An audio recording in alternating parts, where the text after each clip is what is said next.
할렐루야. 하나님과 함께하는 안산동산교회 3부 예배로 모이신 여러분들 환영합니다. 어제는 안산에 비가 많이 왔었는데요, 오늘 아침은 환한 찬란한 아침을 주신 것 같습니다. 오늘 예배 드리실 때는요, 바울의 스토리를 지금의 우리의 삶과 잘 비교해 보시면서 그 안에서 풍성한 은혜 누리시길 소망합니다.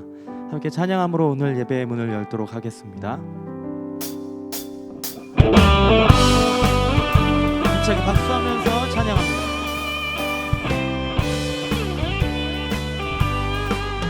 주 예수 내 맘에 들어와 계신 후 변하여 새 사람 되고, 내가 늘 바라던 참빛을 찾은 도 주 예수 내 맘에 오심, 주 예수 내 맘에 오심, 주 예수 내 맘에 오심.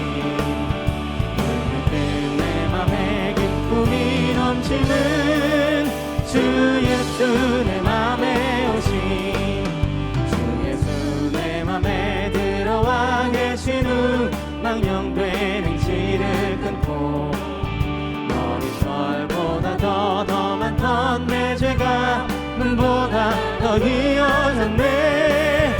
주 예수 내 맘에 오심, 주 예수 내 맘에 오심. 울부짖는 내 맘에 기쁨이 넘치는 주 예수 내 맘에 오심. 내 맘의 소망을 든든히 가짐은 주 예수 내 맘에 오심. 의심의 구름이 사라져버림도 주 예수 내 맘에 오심, 주 예수 내 맘에 오심, 주 예수 내 맘에 오심. 울부짖는 내 맘에 기쁨이 넘치는 주 예수 내 맘에 오심. 사망의 음침한 골짜기가 다가 밝은 빛 보련히 비춰, 하늘 무한하게 보임도 주 예수 내 맘에 오심, 주 예수 내 맘에 오심, 주 예수 내 맘에 오심. 울부짖는 내 맘에 기쁨이 넘치는 주 예수 내 맘에 오심. 내가 저 천성에 올라가 살기는 주 예수 내 맘에 오심. 천성에 올라가 주님을 뵈리니 그 기쁨 이길 데 없네. 주 예수 내 맘에 오심, 주 예수 내 맘에 오심. 울부짖는 내 맘에 기쁨이 넘치는 주 예수 내 맘에 오심, 주 예수 내 맘에 오심, 주 예수 내 맘에 오심. 내 맘에 기쁨이 넘치는 주 예수. 우리 1절부터 다시 한번 찬양합니다.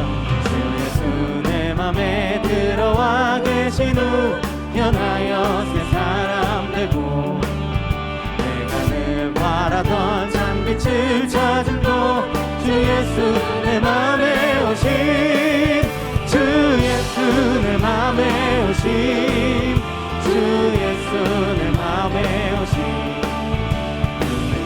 내 맘에 기쁨이 넘치는 주 예수 내 맘에 오심. 2절입니다. 주 예수 내 맘에 들어와 계신 후 망령된 행실을 끊고, 머리털보다 더 많던 내 죄가 눈보다 더 희어졌네. 주 예수 내 맘에 오심, 주 예수 내 맘에 오심. 울부짖는 내 맘에 기쁨이 넘치는 주 예수 내 맘에. 3절 찬양합니다. 내 맘의 소망을 든든히 가짐은 주 예수 내 맘에 오심.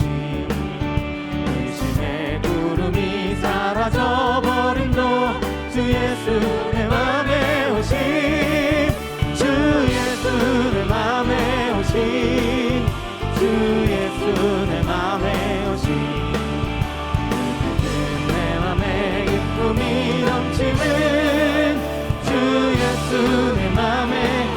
주님을 찬양합니다.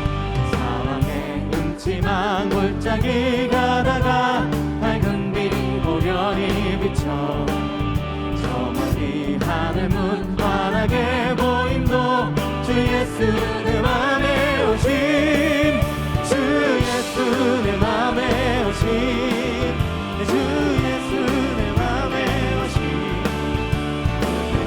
내 맘에 기쁨이 넘치는 주 예수 내 맘에 오절 찬양합니다. 내가 저 천성에 올라가 살기는 주 예수 내 맘에 오심, 천성에 올라가 주님을 뵈리니 그 기쁨 비길 데 없네. 주 예수 내 맘에 오심, 주 예수 내 맘에 오심, 내 맘에 기쁨이 넘치는 주 예수 내 맘에, 주 예수 내 맘에 오심, 주 예수 내 맘에 오심, 주 예수 내 맘에 오심, 내 맘에 기쁨이 넘치는 주 예수. 우리 한 번 더 주 예수 내 맘에 오심, 주 예수 내 맘에 오심, 주 예수 내 맘에 오심, 내 맘에 기쁨이 넘치는 주 예수 내 맘에 오심. 지금 이 시간에도 우리와 함께 하시는 우리 하나님을 찬양합니다. 할렐루야.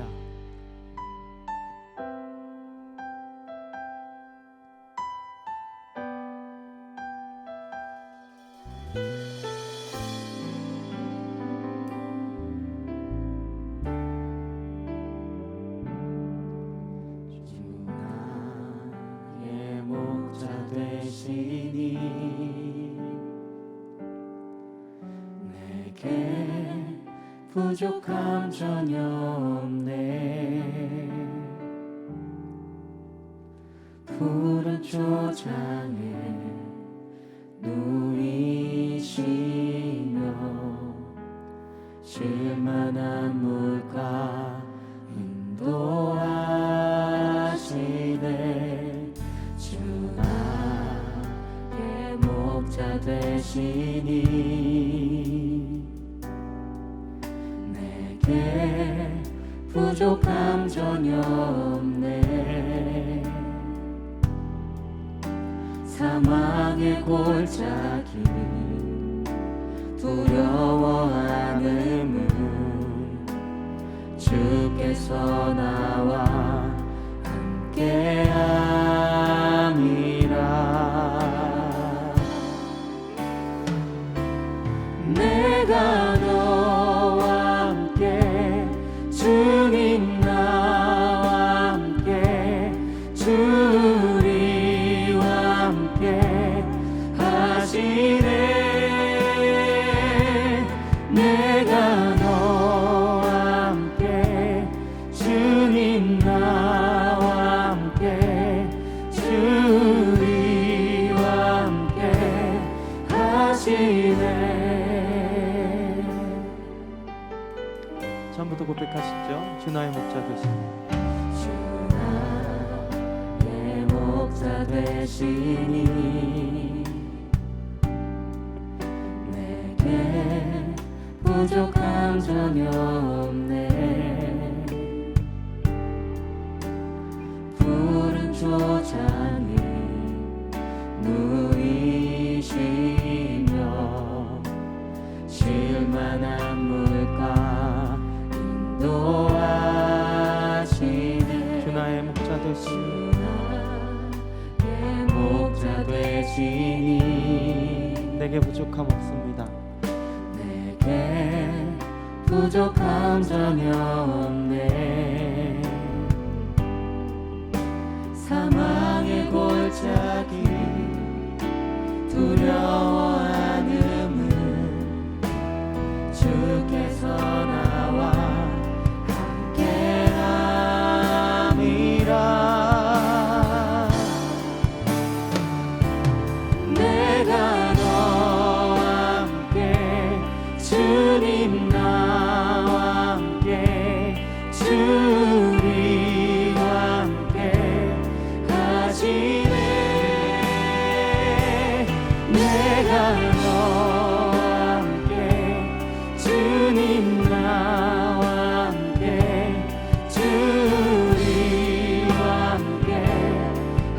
하시네. 우리 처음부터 다시 한번 고백하시죠. 주 나의 목자 되시니 주 나의 목자 되시니 내게 부족함 없습니다. 내게 부족한 전혀 없네. 그가 나를 푸른 초장에 푸른 초장에 누이시며 쉴만한 물가 인도하시네. 주 나의 목자 되시니 주 나의 목자 되시니 내게 부족함 없습니다. 내게 부족함 전혀 없네. 사망의 골짜기 사망의 골짜기 두려워하는 주께서 나와 함께함이라. 내가 너와 함께 내가 너와 함께 주님 나와 함께 주리와 함께 하시네. 내가 너와 함께 주님 나와 함께 주리와 함께 하시네. 내가 너와 함께 내가 너와 함께 주님 나와 함께 주리와 함께 하시네. 내가 너와 함께 주님 나와 함께 주리와 함께 우리 목소리 높여서 다시 한번 고백해. 내가 너와 함께 내가 너와 함께 주님 나와 함께 주리와 함께 하시네. 내가 너와 함께 주님 나와 함께 주리와 함께 하시네. 우리 있는 그 자리 가운데서 자리에 일어나셔서 주님 앞에 손을 높이 드시고 오늘도 우리와 함께 하신 하나님을 찬양합니다. 찬양하라 내 영혼아. 찬양하라 내 영혼아. 찬양하라 내 영혼아. 내 속에 있는 것들아 다 찬양하라.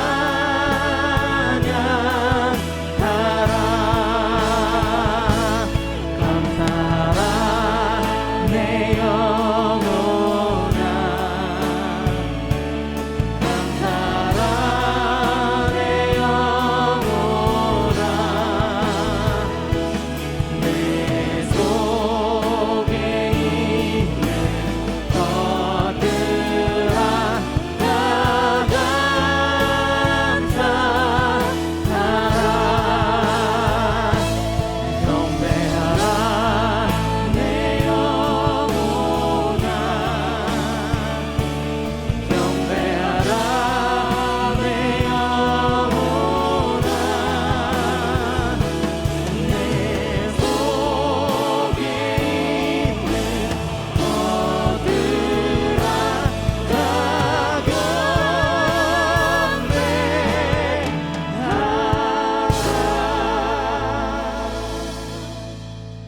하나님은 영이시니 예배하는 자가 영과 진리로 예배할지니라. 아멘. 다 함께 사도신경으로 우리의 신앙을 고백하시겠습니다.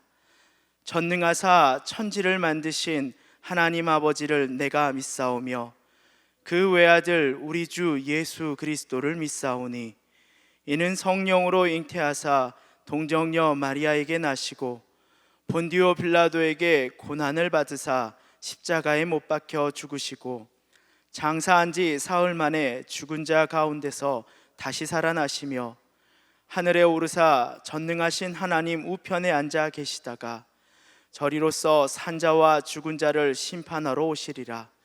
성령을 믿사오며 거룩한 공회와 성도가 서로 교통하는 것과 죄를 사하여 주시는 것과 몸이 다시 사는 것과 영원히 사는 것을 믿사옵나이다. 아멘. 다 함께 자리에 앉으셔서 찬양하시겠습니다.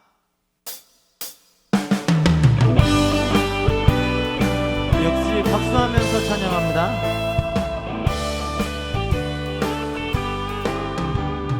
내가 예수 믿고서 죄 사함 받아 나의 모든 것 다 변했네. 지금 내가 가는 길 천국 길이요 주의 피로 내 죄가 씻겼네. 나의 모든 것 변하고 그 피로 구속받았네. 하나님은 나의 구원 되시오니 내게 정죄함 없겠네. 주님 밝은 빛 되사 어둠을 치니 나의 모든 것 다 변했네. 지금 내가 주 앞에 온전히 되면 주의 공로를 의지함일세.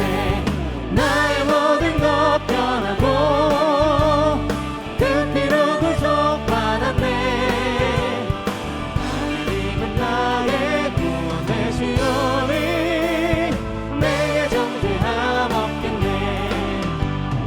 내게 성령이 임하고 그 크신 사랑 나의 맘에 가득 채우며 모든 공포 내게서 물리치시니 내 맘 항상 주 안에 있겠네.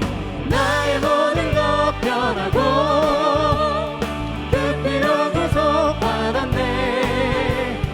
하나님은 나의 구원 되시오니 내게 정죄함 나의 모든 것 변하고 나의 모든 것 변하고 그 피로 구속받았네. 하나님은 나의 구원 되시오니 내게 우리 3절로 정죄함 다시 한번 찬양합니다. 내게 성령이 임하고 그 크신 사랑 나의 맘에 가득 채우며 모든 공포 내게서 물리치시니 내 맘 항상 주 안에 있겠네. 나의 모든 것 변하고 그 피로 구속받았네. 하나님은 나의 구원 되시오니 내게 정죄함 나의 모든 것 변하고 나의 모든 것 변하고 그 피로 구속받았네. 하나님은 나의 구원 되시오니 내게 우리 정죄함 마지막으로 한 번 더 나의 모든 것 변하고 나의 모든 것 변하고 그 피로 구속받았네. 하나님은 나의 구원 되시오니 내게 정죄함 없겠네.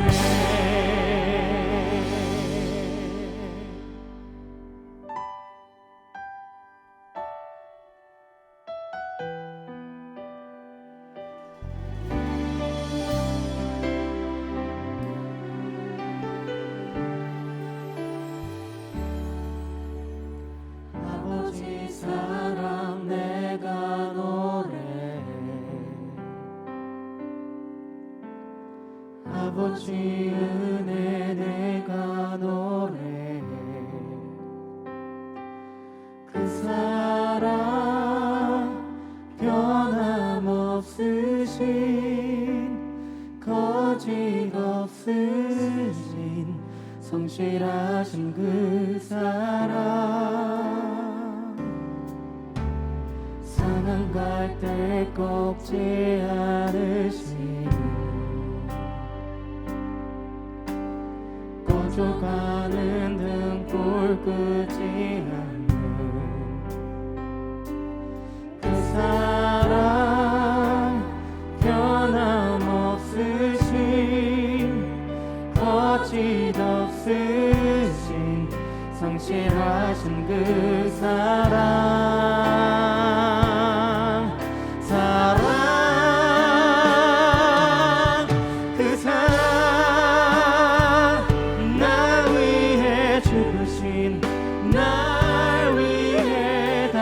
다신 예수 그리스도 다시 오실 그 사랑 죽음도 생명도 천사도 하늘의 어떤 권세도 끊을 수 없는 영원한 그 사랑 예수. 처음부터 노래합니다. 아버지 사랑, 아버지 사랑 내가 노래해. 아버지 은혜, 아버지 은혜 내가 노래해. 그 사랑 변함없으신 고집 없으신 성실하신 그 사랑 사랑하게 먹지 않으시는 꺼져가는 등불 끄지 않는 그 사랑 변함없으신 거짓 없으신 성실하신 그 사랑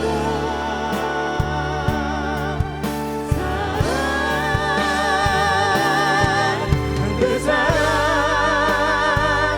날 위해 주신 날 위해 다시 사신 예수 그리스도 다시 오실 그 사랑 죽음도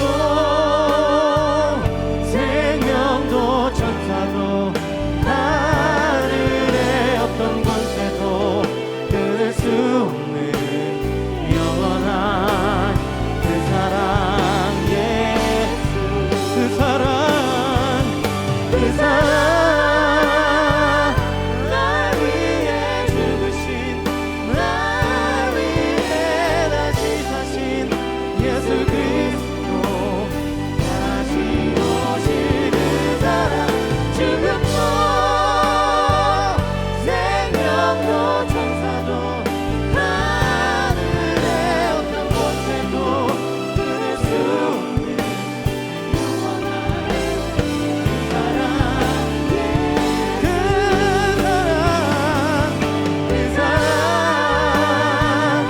날 위해 죽으신 날 위해 다시 사신 예수 그리스도 다시 오실 그 사랑 죽음도 생명도 천사도 하늘의 어떤 곳에도 끊을 수 없는 영원한 그 사랑. 우리 각자의 고백으로 나가시죠. 그 사랑, 그 사랑 날 위해 죽으신 날 위해 다시 사신 예수 그리스도 다시 오실 그 사랑 죽음도 생명도 천사도 하늘의 어떤 권세도 끊을 수 없는 영원한 그 사랑 예수.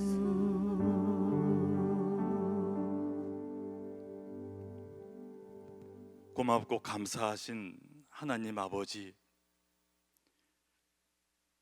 복된 주일이지만 코로나19로 인하여 다 함께 모여서 예배하지 못한 것, 주님 저희들을 용서하여 주시옵소서.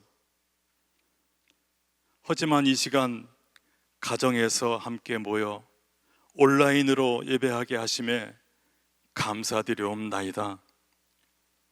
전염병이 속히 퇴치되어서 우리 모두가 한자리에 모여 찬양과 기도 소리가 넘치는 은혜의 자리가 되기를 간절히 소원하고 원합니다.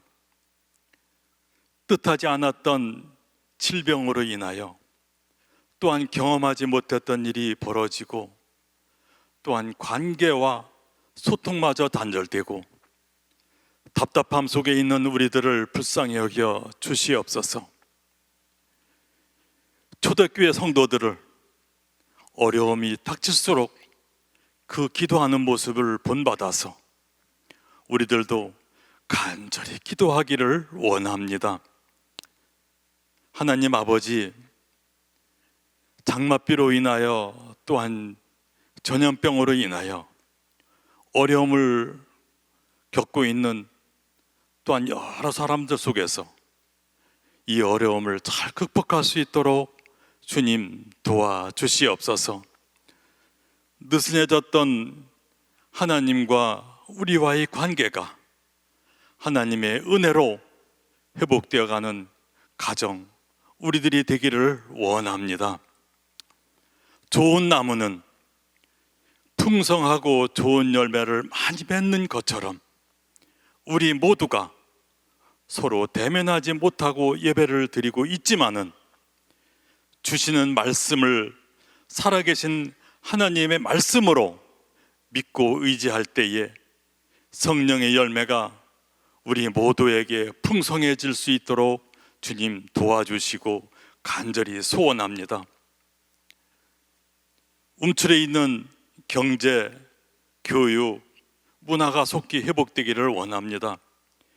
이 어려움 속에서도 하나님이 기뻐하시는 뜻이 무엇인지 분별하여 돌처럼 굳어진 우리들의 마음이 녹아지고 예수님처럼 산들로 세워져 가는 동산교회가 되기를 소망합니다. 우리 모두가 꿈을 품고 기도할 때에 축복의 통로가 활짝 열리기를 소원합니다.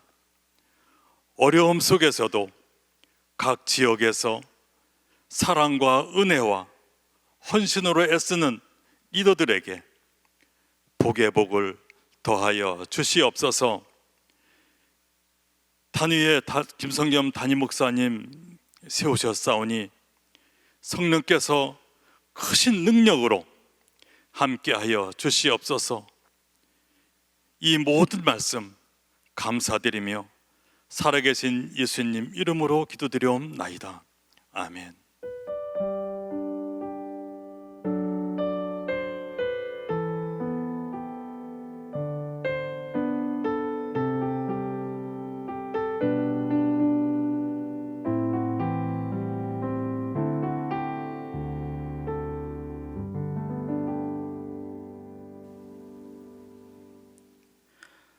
오늘 우리에게 주시는 하나님 말씀은 사도행전 22장 17절부터 23절까지의 말씀입니다. 사도행전 22장 17절부터 23절까지의 말씀입니다. 신약 성경 227쪽에 있습니다. 찾으신 말씀을 한 절씩 교독하시겠습니다. 마지막 절은 함께 읽겠습니다. 후에 내가 예루살렘으로 돌아와서 성전에서 기도할 때에 황홀한 중에 봄에 주께서 내게 말씀하시되 속히 예루살렘에서 나가라.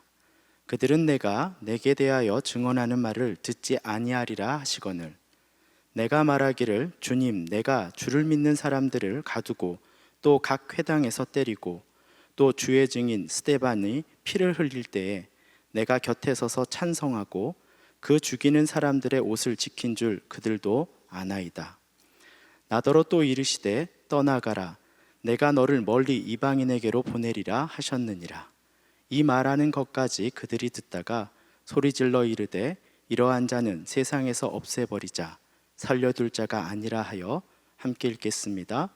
떠들며 옷을 벗어 던지고 티끌을 공중에 날리니. 아멘.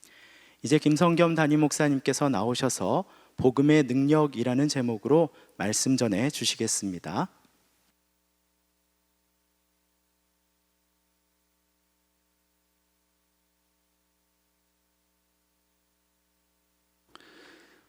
오늘 안산 동산교회와 함께 주일 예배에 참여하고 있는 모든 성도님들을 환영하고 축복합니다. 최근 위기 상황과 관련해서 우리 동산의 성도들이 가족들이 그리스도인으로서 특히 더 겪는 어려운 심정이 있을 줄로 압니다. 직장 또는 학교, 이웃과의 관계에서, 교회 밖 이웃과의 관계 속에서 기독교인이기 때문에, 예수님의 제자들이기 때문에 더욱더 느끼는 어려운 마음과 또 압박과 답답함, 고통, 또 오해나 소외가 큰 줄로 압니다. 그런 여러분들의 그 상황들을 이렇게 간접적으로 이렇게 전해 들으면서 목사로서 한계를 느끼고 또 죄송한 마음도 큽니다. 또 한편으로는 이럴수록 더 복음의 기본에 충실해야겠다는 생각을 해보게 됩니다. 우리 가운데 이런저런 생각과 또 하고 싶은 말이 아무리 많을지라도 더더욱 우리가 복음의 기본에 충실하고 또 말씀 안에 우리가 든든히 서기를 기대합니다. 또 여러분들을 그렇게 말씀으로 잘 보호하며 섬기기 위해서 최선을 다하겠습니다. 이 어려운 때에 건강뿐만 아니라 영혼이 하나님의 은혜 가운데 더욱 건강하게 서가는 동산의 가족들이 되기를 축복합니다. 오늘부터 다시 사도행전을 읽습니다. 오랜만에 돌아왔기 때문에 우리가 지난번에 어디까지 읽었는지 그 지난 줄거리를 잠시 설명을 드리도록 하겠습니다. 사도 바울이 소아시아, 그러니까 오늘날의 터키 지방이 되겠습니다. 소아시아와 마게도니아, 헬라 지역 선교 사역을 마친 다음에 하나님의 인도하심을 따라서 예루살렘으로 갔습니다. 궁극적으로는 예루살렘을 거쳐서 로마로 복음을 들고 가려 했던 것인데요. 그런데 사실 예루살렘은 바울에게 안전한 도시가 아니었습니다. 복음을 거부하던 유대인들이 바울에 대해서 벼르고 있었기 때문이죠.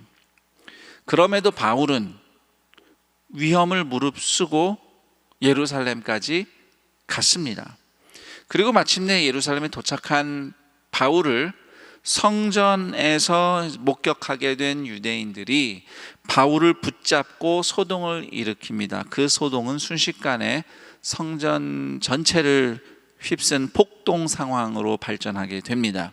당시 성전 치안을 맡고 있던 로마군이 바울의 신병을 확보하고 바울을 일단은 로마 군영으로 데리고 들어가는 중에 바울의 부탁으로 유대 군중들을 향해서 바울이 이야기를 할 수 있는 기회를 얻게 됩니다.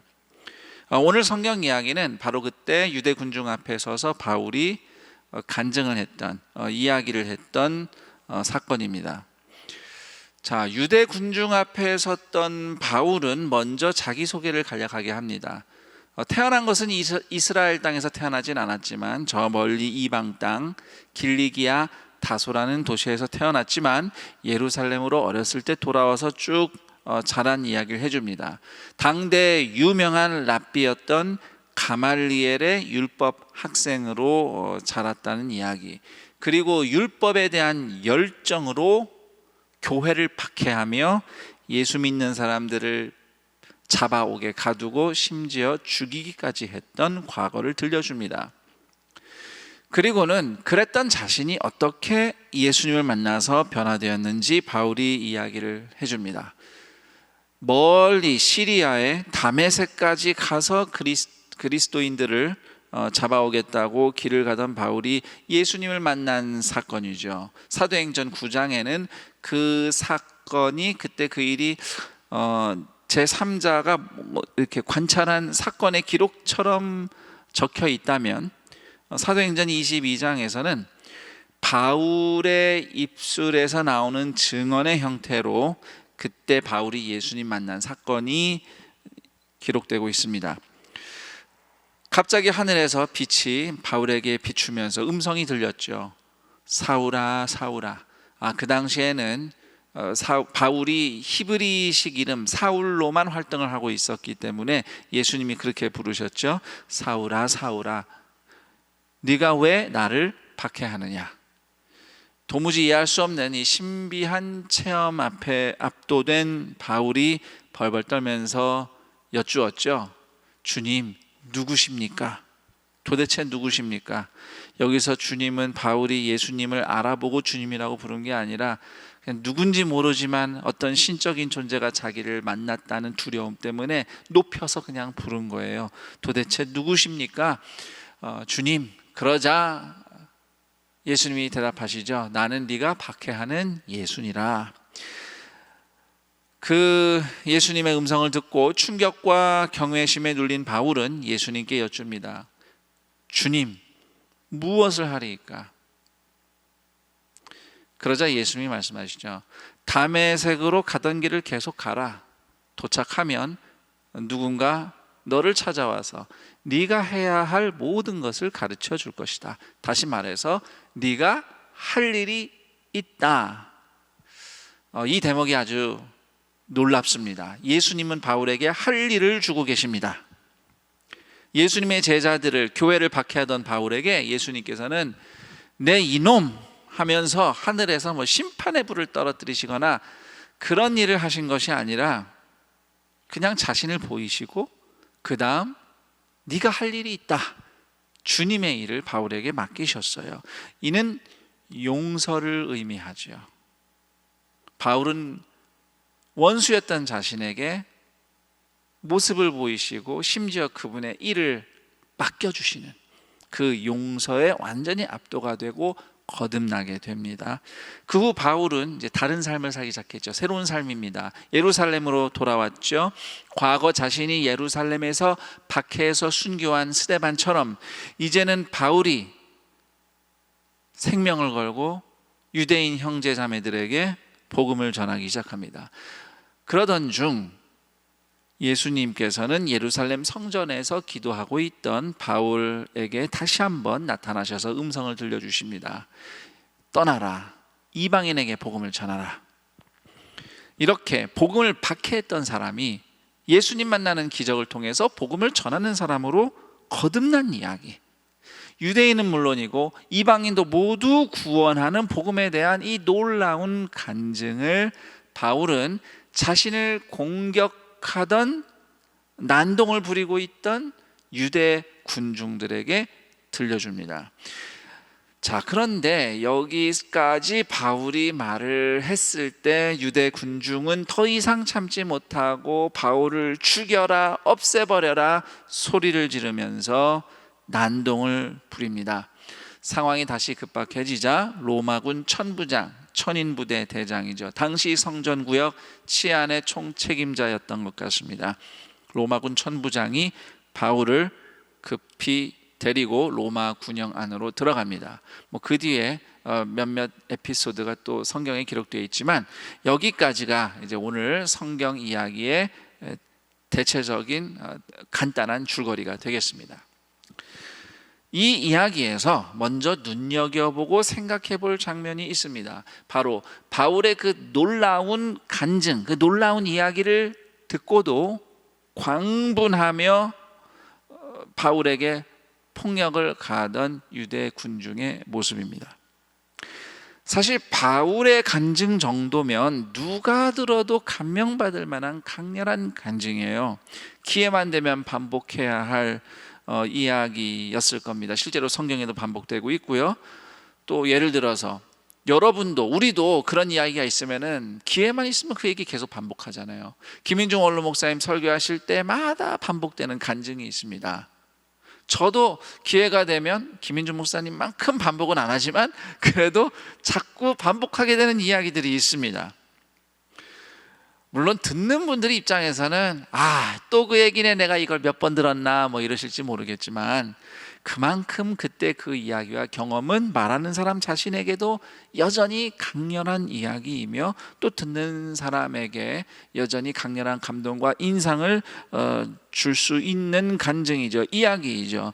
그래서 바울의 이야기, 그 다메섹 가다 예수님 만난 이야기가 신약 성경에 몇 번 반복되어 기록되어 있습니다. 그런데 그 놀라운 바울의 간증 이야기가 유대 군중에게는 소용이 없습니다. 사실 이것은 전혀 이상한 일이 아닙니다. 예수님이 이미 말씀을 하셨어요. 자, 오늘 말씀에도 17절에서 21절까지 내용이 이거는 이미 오래전에 있었던 일을 지금 바울이 다시 얘기하는 거예요. 17절에서 21절 사이의 내용은 바울이 예수님께 돌아온 지 얼마 안 되었을 때, 그 시절에 바울이 예루살렘에서 성전에서 기도할 때 예수님과 주고받은 대화입니다. 그때 예수님이 음성을 주셨죠. 너는 빨리 예루살렘을 떠나라. 네 동족 유대인들은 너의 말을 듣지 않을 것이다. 그러자 바울이 대답한 내용이 이제 19, 20절에 나와 있는데 쉽게 풀면 이렇습니다. 예수님, 유대인들은 제가 옛날에 어떤 사람인 걸 다 알아요. 제가 제자들 박해하고 또 저의 그 유대인 형제들이 스데반 돌로 쳐 죽일 때 그들의 벗어나온 겉옷을 제가 지키면서 그 현장에 함께 있었던 거 지금 우리 유대인 동족들이 이걸 다 압니다. 저는 숨길 게 없고 다 알아요. 이게 무슨 뜻이냐면 그만큼 내 과거가 어땠는데 지금 이렇게 변했다는 걸 유대인들이 잘 알 테니 제가 잘 이야기하면, 제가 주님 만난 이런 놀라운 얘기하면 들을 것 같아요. 그러니까 지금 예루살렘 떠나지 않고 제가 여기 좀 머물면서 더 시도해보고 싶습니다. 이런 의미로 지금 바울이 19, 20절처럼 예수님께 말씀을 드린 겁니다. 그러나 예수님은 21절에서 그냥 딱 잘라 말씀하시죠. 떠나가라. 내가 너를 멀리 이방인에게로 보내리라. 그러니까 예수님은 떠나가라는 이 한마디에 이미 강조하신 거예요. 유대인들은 너의 말을 안 들을 거야. 거부할 거야. 대신 주님은 바울이 꼭 가서 복음을 전했으면 하는 사람들이 있다고 말씀하시죠. 그들이 바로 이방인들이었습니다.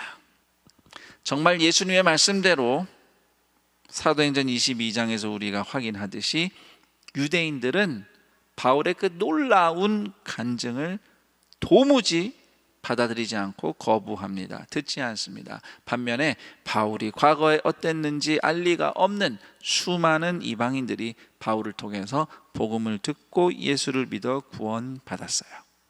자, 그러면 이제 이 지점에서 질문을 하나 해보겠습니다. 바울이 변화받은 이야기, 그 간증이 그러면 소용없는, 쓸데없는 이야기였나? 그렇진 않습니다.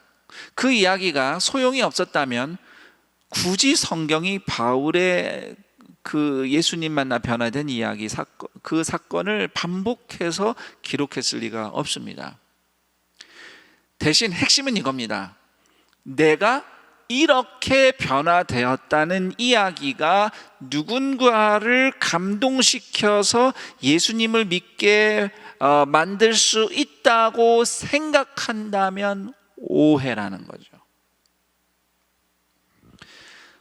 우리 이야기에 누군가가 반응을 하고 예수를 믿겠다고 결심한다면 그것은 우리의 이야기가 감동적이어서가 아니라 하나님이 그 사람에게 은혜 베풀기로 결심하셨기 때문입니다. 마치 주님이 이미 이방인도 구원하시기로 결심하셨기 때문에 바울이 전한 복음을 듣고 많은 이방인들이 구원받았던 것과 같습니다. 사실 교회에서 예를 들면 전도 훈련을 할 때에 우리가 이런 교육을 받기도 해요. 내가 예수님 만난 이야기를 소개하는 법을 훈련받곤 합니다. 과거에 내가 이랬는데 예수님은 이렇게 만났고 이후에 나는 이렇게 변했다. 이 이야기를 예수를 믿지 않는 이웃에게 들려주는 연습도 하죠. 그리고 그 모델로 이 바울의 간증을 종종 우리는 참고합니다. 그런데 성경을 꼼꼼히 읽어보면 제가 방금 말씀드렸듯이 바울의 간증은 유대인들에게 전혀 성공적으로 먹히지 않았죠. 그렇다면 우리의 간증이 이야기가 얼마나 훌륭한가, 여기에 핵심이 있는 것이 아니라 하나님이 누구에게 은혜를 베풀기 원하시는가에 더 중요한 뜻이 있다는 걸 우리는 발견할 수 있게 됩니다. 그래서 여러분의 신앙 이야기가 반드시 바울 정도 수준의 어떤 기적과 성공을 이룬 이야기가 아니어도 괜찮습니다. 매력적인 간증일 필요가 없습니다. 하나님이 은혜를 주시기로 작정하면 누군가에게, 여러분이 만나는 그 사람에게 하나님이 은혜를 주시기로 작정하셨다면 예수님을 믿는 여러분의 그 진솔한 소박한 이야기를 통해서도 하나님은 얼마든지 다른 누군가를 구원하고 회복시키실 수 있습니다. 자, 그렇다면 이제 또 하나 질문이 떠오릅니다. 간증 이야기 자체가 사람을 변화시키는 게 아니고, 더군다나 유대인들은 바울의 이야기를 듣지 않을 것이라고 예수님이 이미 말씀을 하신 마당에 왜 바울은 어차피 듣지도 않을 유대인들에게 굳이 찾아가서 그 한가운데 뛰어들어서 자신이 예수님을 만난 이야기를 들려주었는가라는 질문입니다. 바울은 예수님께 먼저 받은 용납과 용서를 유대인들에게도 베풀기 위해서 그들을 마주하며 예수님을 만난 이야기를 들려주었다고 저는 생각합니다. 다시 말해서 바울의 목표는 유대인들을 자신의 간증으로 설득하는 데 성공하는 것이 아니라, 그게 목표가 아니라 먼저 그들을 용서하고 내 얘기를 들어주든 들어주지 않든, 나를 환영하든 나를 적대하든 그들을 향한 먼저 용서하는 마음을 가지고 복음으로 다가가는 희생을 하는 것 그 자체에 바울의 진심이 있었다고 생각합니다. 자, 다시 성경 이야기로 돌아가서 좀 비교를 해보죠. 유대 군중과 바울의 모습. 자, 지금 유대 군중의 모습은 어떻습니까? 옳은 일을 행한답시고 의를 행한답시고 바울을 죽이겠다며 광기와 폭력을 표출하고 있습니다. 반면 억울하게 지금 폭력을 당하면서도 유대인들에게는 그 어떤 분노하는 모습도 보이지 않는 바울을 우리는 성경을 통해 관찰합니다. 서로 명백하게 대조를 이루고 있죠. 자, 우선 유대 군중을 좀 더 생각해 봅니다. 이 사람들이 지금 나쁜 짓을 하겠다고 폭력을 휘두른 게 아니고 좋은 일을 하겠다고, 옳은 일을, 더군다나 하나님의 이름으로 의를 행하겠다며 바울에게 분노를 표출하고 있습니다. 3절에 보면, 22장 3절에 보면 바울이 유대인들에게 나는 여러분들이 하나님을 향해 얼마나 열정이 있는지, 얼마나 열심인지 잘 알아요, 이렇게 말하는데요, 바울을 향해 쏟아붓는 유대 군중의 분노는 하나님을 향한 열심으로부터 나온 겁니다. 예수님을 전하는 바울이 유대인의 전통을 훼손한다며 분노하고 있는 것이죠. 유대인들은 바울에게 이런 행동을 하면서 지금 스스로 자기들이 거룩한 분노를 표현하고 있다고, 이렇게 의를 행하고 있다고 생각했을 겁니다. 물론 분노 자체가 나쁘다고 말하는 것은 아닙니다. 분노는 분명히 순기능이 있는 감정이죠. 성경에도 하나님은 죄악에 대해서 분노를 느끼고 또 표현도 하십니다. 자, 그런데 이제 사람들을 보면 말이죠, 이 유대 군중이 좋은 일, 옳은 일 하겠다면서 분노하더니 광기와 폭력을 행사합니다. 그렇다면 그것은 거룩한 분노가 아닙니다. 하나님으로부터 온 것이 아니지요. 성경 속 인물들이 하나님으로부터 온 거룩한 분노를 표출한 몇몇 사례들이 있습니다. 그러니까 하나님의 마음이 하나님의 사람에게 담겨지면서 하나님이 죄에 대해서 느끼시는 분노도 같이 표현된 건데요, 이제 대표적인 예가 사울 왕이 그렇습니다. 타락하기 전에 사울 왕이 하나님의 분노를 가지고 이스라엘 백성들을 공격하는 그 이방 민족과 이제 싸워서 이기는 전쟁하러 나가는 그런 이야기가 성경에 있고, 또 다윗도 골리앗이 하나님의 백성을 모욕하는 모습에 분노를 느끼고 골리앗을 맞서 싸웠던 사건도 있죠. 자, 그런데 이런 성경 속 사례 외에 본인들은 옳다, 의롭다, 그래서 나는 화를 내는 거야 라고 의로운 분노를 주장하는 많은 사람들, 저 자신을 포함해서입니다. 저 자신을 포함해서 많은 사례들을 관찰해 보면, 아, 이게 하나님의 분노가 아니구나, 이게 거룩한 분노가 아니구나라는 것을 알게 됩니다. 겉으로는 좋은 가치를 이야기하고 외치고 좋은 명분을 이야기하고 심지어 하나님의 이름도 얘기하고요, 성경도 인용합니다. 그러나 하나님으로부터 온 사람들이 아니고 하나님으로부터 온 거룩하고 의로운 분노가 아니라는 것을 알게 되죠. 우리는 어떻게 할 수 있을까요? 증상이 나타납니다. 광기와 폭력성이라는 증상이죠. 오늘 유대 군중이 보여주었던 것처럼. 자, 광기. 바울의 진정어린 말을 전혀 듣지 않는 유대 군중처럼, 말이 통하지 않고 진심이 통하지 않고 또 이성과 상식이 없는, 무질서하고 절제되지 않는 착각과 과장과 자기들만의 망상과 고집에 빠진 말과 행동을 하고 있는, 근데 그것이 비인격적인 방식으로 표출되는 상태, 광기인 것이죠. 폭력성. 바울을 기꺼이 죽이겠다고 달려든 그 유대 군중처럼 타인의 인격을, 심지어 하나님을 위한다고 하면서 인간을 짓밟는 이제 폭력을 휘두릅니다. 언어 폭력도 있고 신체 폭력도 있고 무례한 태도도 폭력입니다.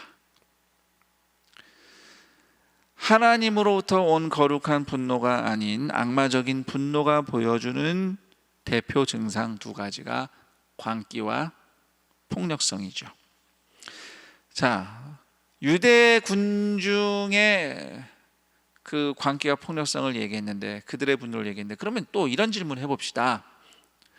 그럼 바울은 과연 분노를 안 느꼈겠느냐? 지금 바울이 무고하게 공격을 받고 있잖아요. 유대 군중의 죄악을 지금 보고 있지 않습니까? 그에 대한 바울의 거룩한 분노는 없었을까요?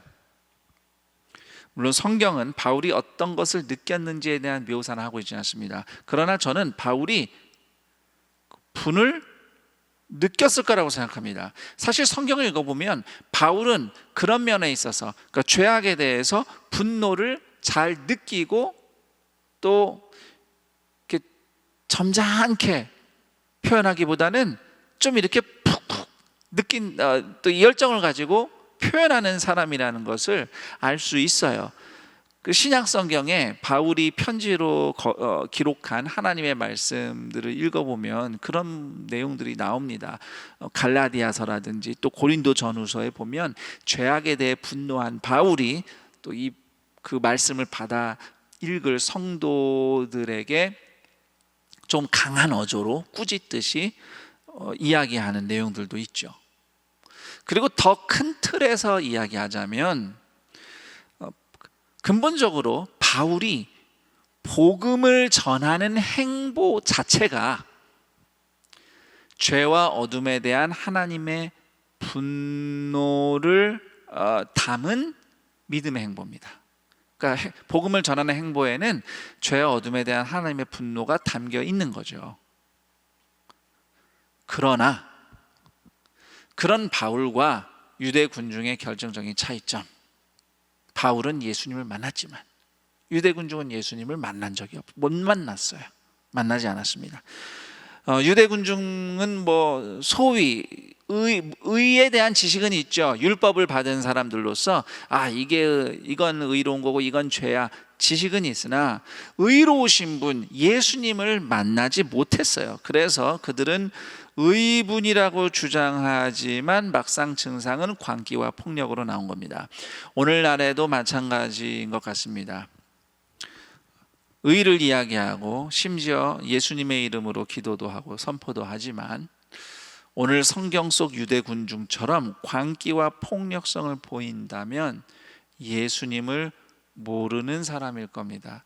더 정확하게 말하면 예수님이 모르시는 사람들이겠죠. 반면 바울은 의로우신 분 예수 그리스도를 만났습니다.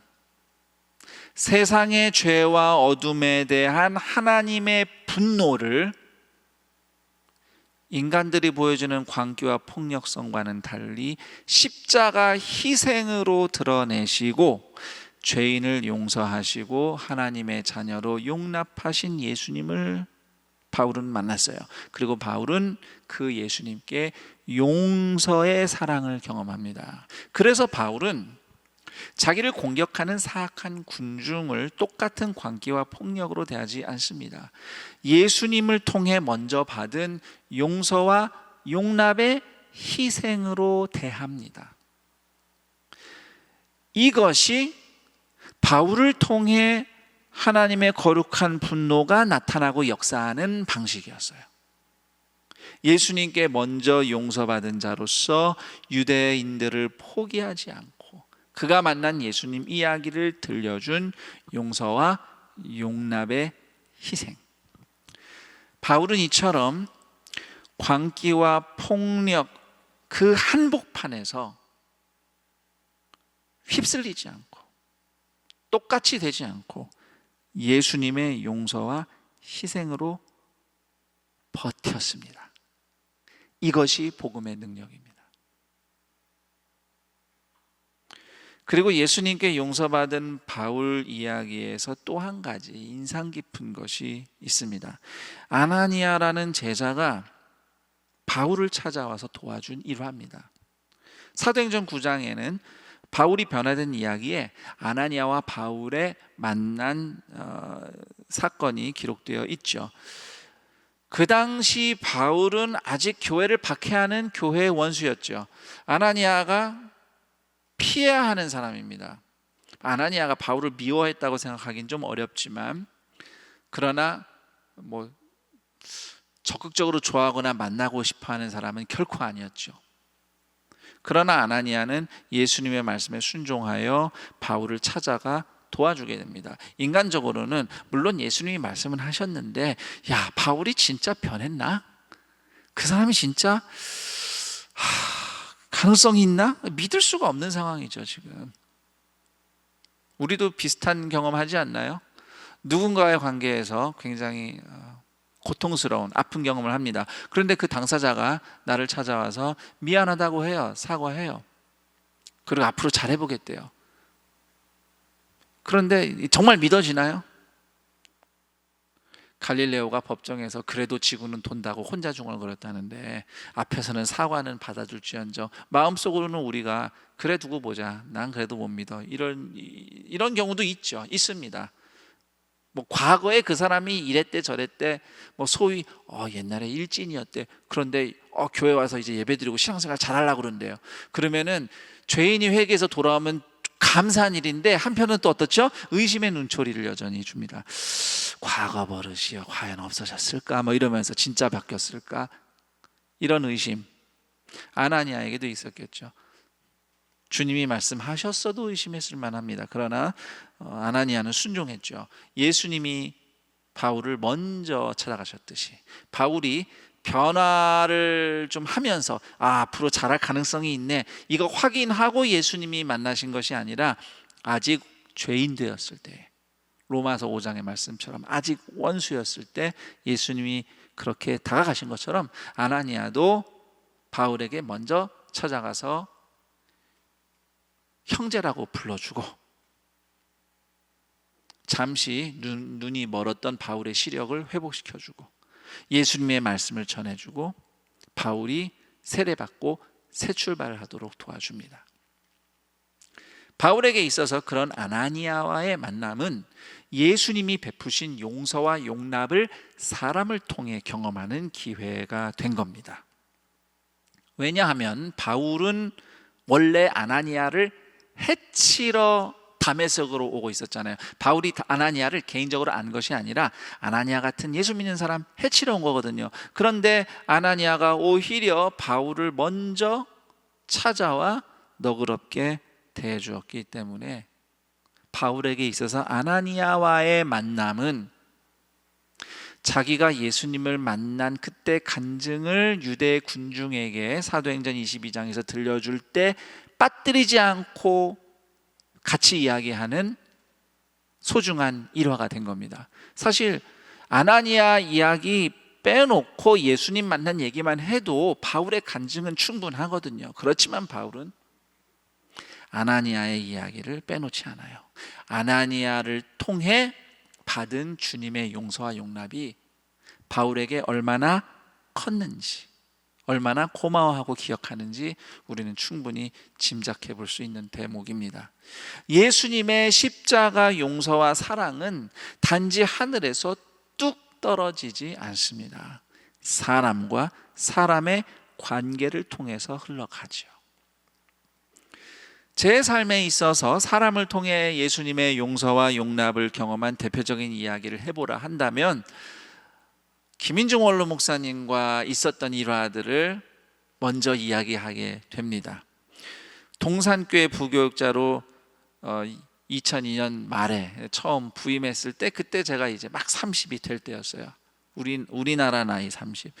물론 뭐 숫자 30을 생각하면 뭐 이제 나이도 먹을 만큼 먹었네지만 그러나 그때를 돌아보면 여전히 배울 게 많고 좌충우돌하는 참 미숙한 시절이었습니다. 그 당시 제가 김인주 목사님 목회 비서로 사역을 하고 있었는데 실수가 참 많았어요. 제 실수 때문에 김인주 목사님이 누군가에게 어떤 경우에는 우리 교회 성도님에게 사과를 하셨고 어떤 경우는 다른 교회 담임 목사님에게 사과를 하셔야 하는 상황도 있었어요.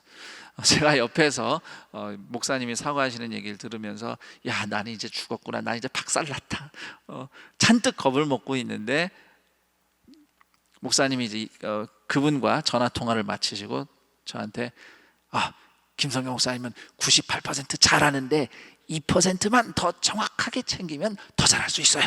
이 얘기를 하시더라고요. 저는 막 불호령이 떨어질 줄 알았는데 2%만 더 잘 챙기면 된다고 그러시더라고요. 제가 그 말씀을 3번 정도 들었습니다. 부교육자 생활하면서. 그러니까 왜 3번 들었는지 짐작이 되시죠? 3번 제가 좀 큰 실수를 한 거죠. 사역 가운데서. 나중에 제가 김인중 목사님이 저한테 그렇게 제가 중요한 실수했을 때마다 그렇게 얘기해 주셨어요. 2%만 더 잘 챙기면 잘할 수 있다고 불효령 대신 격려를 해주셨어요. 그 얘기를 드렸더니 목사님께서 허허 웃으시면서 몇 번 잘릴 뻔했지 그러시더라고요. 몇 번 잘릴 뻔했던 저를 관용과 인내, 용서와 용납으로 대하신 김인중 목사님을 통해서 저는 예수님의 용서와 용납의 은혜를 경험하고 배웠습니다. 많은 분들이 김인중 목사님과 함께 했던 시간들을 떠올리며 자기 자신이 가장 강렬하게 받았던 인상을 이야기할 때 대체로 열정을 이야기를 하십니다. 김인중 목사님 열정이 바로 딱 떠오르잖아요. 저는 김인중 목사님 하면 관용과 용납이 제일 먼저 떠오릅니다. 그게 제가 그분을 통해 받은 은혜이기 때문이죠. 그래서 저는 또 우리 동산의 성도들을 바라볼 때 그런 측면에서 제가 은혜를 받습니다. 동산교회 성도님들이 목사지만 부족함이 많은 저를 얼마나 너그럽게 대해주시는가 제가 느낄 때가 참 많습니다.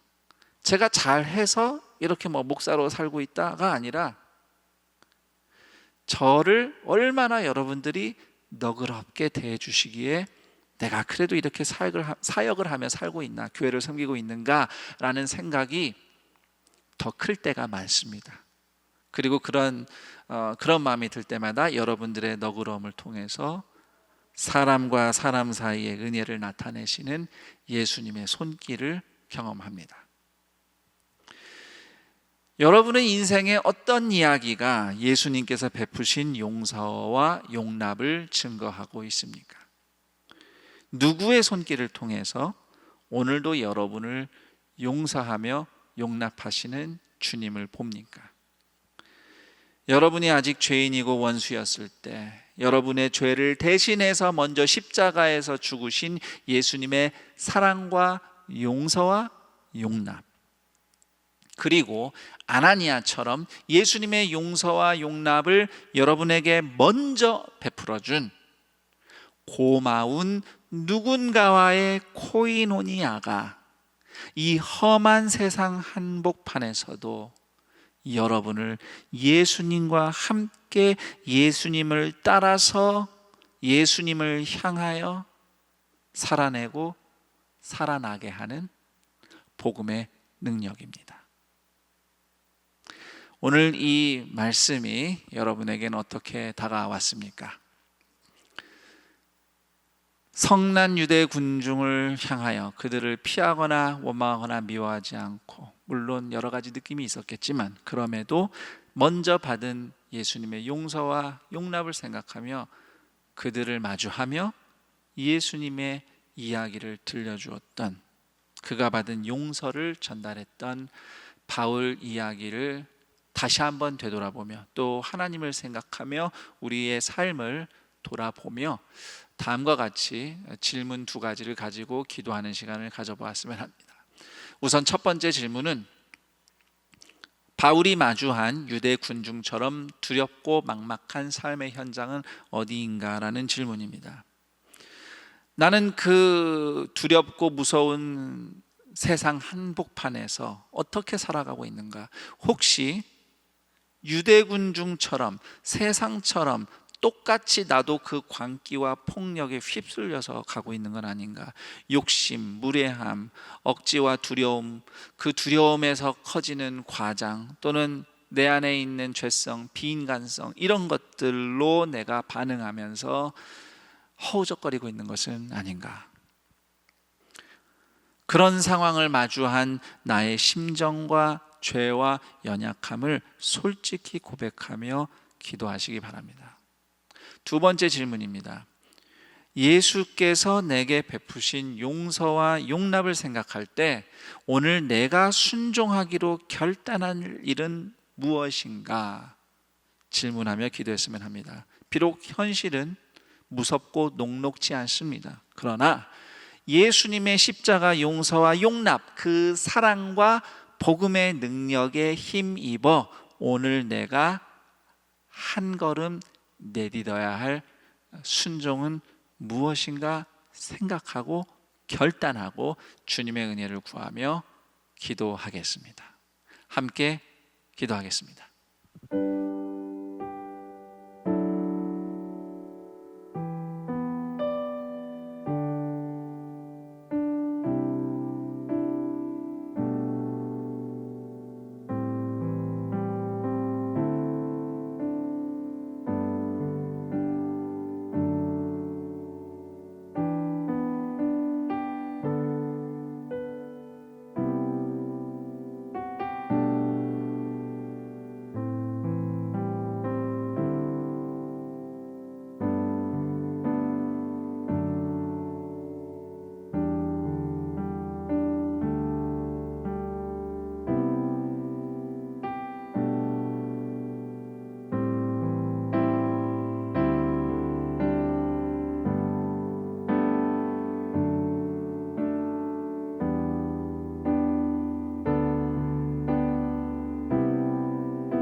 하나님 감사합니다. 우리가 살아가고 있는 세상, 모두가 다 겪고 있는 어떤 어려움들, 또는 각 개인 별로 개인의 삶에 엄습한 아픔, 고통, 어려움, 마치 바울이 맞닥뜨려야 했던 광기와 폭력에 들끓던 유대 군중과 같은 모습이 아닐까 합니다. 그 세상 한복판에서 때때로 우리는 누구를 탓하고 이를 또는 저를 비난하며 그들의 죄를 물었지만 되돌아보니 나 역시 그 광기와 폭력성에 함께 동참했던, 기꺼이 나도 그렇게 할 수 있는 그런 연약한 자였음을, 내 안에 그러한 죄가 있음을 다시 한번 고백합니다. 하나님, 우리가 아직 죄인이고 원수였을 때 먼저 예수께서 십자가에서 죽어주신 그 사랑, 그 용서, 그 십자가를 통한 하나님의 자녀로 용납해 주신 그 은혜를 오늘도 붙잡게 하옵소서. 미친 것과 같은 이 세상 한복판에서도 예수님께 받은 그 은혜로, 그 용서와 용납의 힘으로 예수님을 따라 새 생명, 그 영원한 생명 살아내고 살아날 복음의 능력을 이 시간 주님의 은혜를 구하는 동산의 모든 가족들에게 채워 주옵소서. 어떤 상황에 있든 나를 먼저 용서하고 용납하신 예수님, 내게 생명을 주신 예수님이 드러나는 우리 모두의 삶이 되기를 간절히 원하오니 오늘 이곳에서 두려운 인생 한복판에서 예수님을 따라 믿음으로 한 걸음 한 걸음 나아갈 능력을 허락하여 주옵소서. 그리고 그때 우리가 홀로가 아닌 마치 아나니아와 바울 사이에 일어났던 그 은혜의 흐름, 성도와 성도 사이에 예수님께서 보여주시는 그 용서와 용납의 은혜, 그 코이노니아가 또한 이 세상 한복판에서 예수님의 그 구원과 사랑을 보여주는 복음의 능력이 되게 하여 주옵소서. 이렇게 주님 앞에 은혜를 구하며 결단하며 순종하기로 다짐하며 주님 앞에 예물을 드립니다. 온라인으로 예배드리며 또 온라인으로 예물을 드린 손길들이 있습니다. 또는 직접 예배드릴 날을, 현장에서 예배할 날을 기약하고 주님 앞에 예물을 떼어놓는 손길들 있습니다. 형편과 방식은 다양하나 주님을 향한 마음과 믿음의 고백은 동일할 터이니 예수 그리스도 십자가의 보혈의 은혜로 그들의 예물과 그 예물 드리는 마음을 덮으시고 예물이 쓰이는 곳마다 하나님의 구원의 역사, 예수님이 십자가를 통해 드러내신 하나님의 용서와 구원, 회복의 역사가 나타나게 하옵소서. 드린 손길들은 주님께서 세심히 기억하시고 필요를 따라 먹이시며 채우시며 공급하시는 하나님의 은혜를 갑절로 부어 주옵소서. 우리 주 예수 그리스도의 이름으로 기도드립니다. 아멘.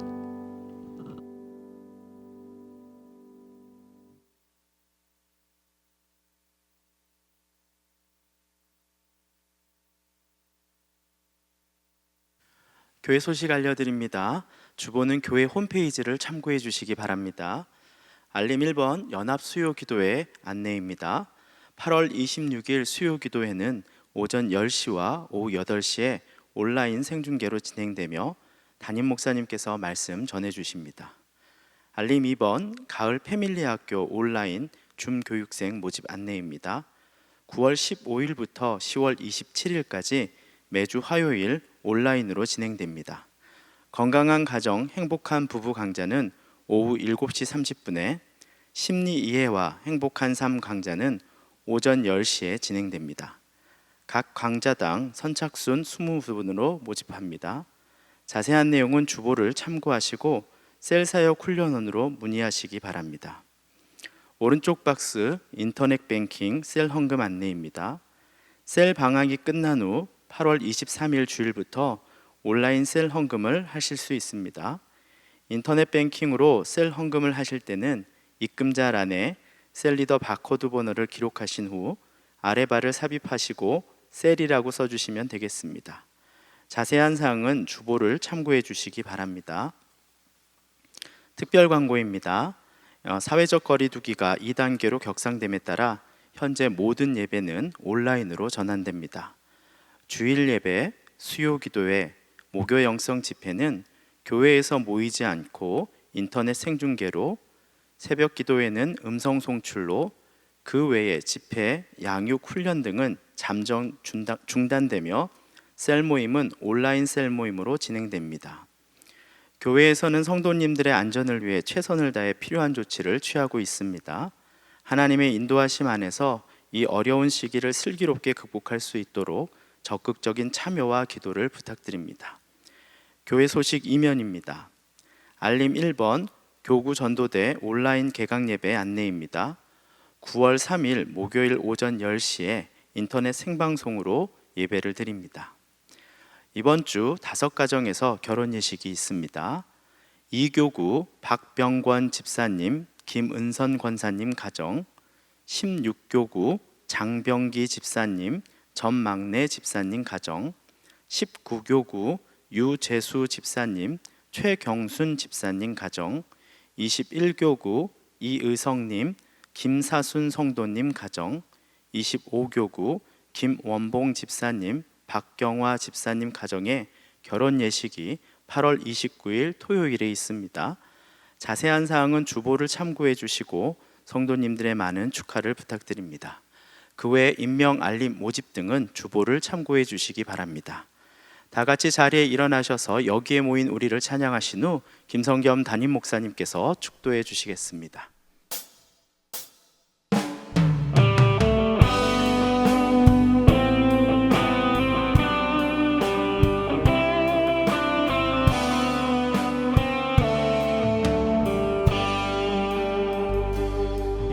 여기에 모인 우리 주의 은총 받은 자여라. 주께서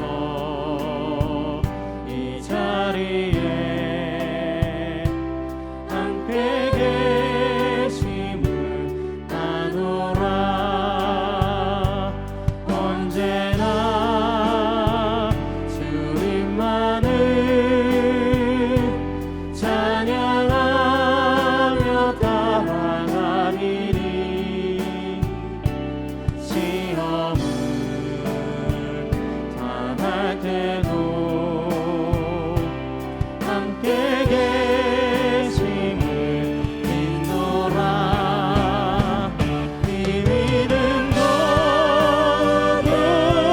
구세라. 주가 지켜주신다.